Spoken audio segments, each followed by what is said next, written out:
வாதங்களை நடத்தி கடைசி 2009 கையறு நிலையில் நின்றது மட்டும் இல்லை, 2009 இன்னைக்கு வரைக்கும் 15 வருஷமா இனப்படுகொலை சம்பந்தமாக அது வழக்கு நடத்துவதற்கோ அதை வெளியில கொண்டு போவதற்கோ எந்த விதமான வேலை திட்டமே இல்லாத ஒரு இனமாக மக்கள் சமூகமாக இன்றைக்கு நம்ம நின்றுட்டு இருக்கோம்.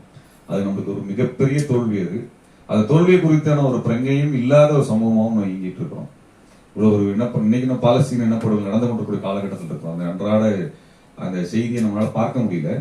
அது அவ்வளவு துயரமா இருக்குது. அது சாவு அப்படிங்கிறது இன்றைக்கு அது என்ன சொல்றது, நம்ம ரொம்ப இயல்பானதா கடந்து போகக்கூடிய அளவுக்கு அந்த சாவு செய்திகள் நம்மள மேல குவிக்கப்பட்டுட்டே இருக்கு.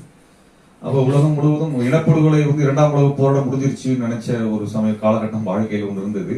அதற்கு பிறகு வியட்நாம் இனிமேல் வியட்நாம் மாதிரி ஒரு போர்லாம் நடந்துராது நம்பின காலகட்டம்லாம் இருந்தது. ஆனால் இன்னைக்கு அப்படி இல்லை. இதெல்லாம் நம்ம கண்ணு கூட நடந்துட்டே இருக்கு. நாளைக்கு தமிழ்நாடும் ஒரு பாலஸ்தீனமா மாற்றப்படுமா அப்படிங்கிற ஒரு கவலையும் இருக்குது.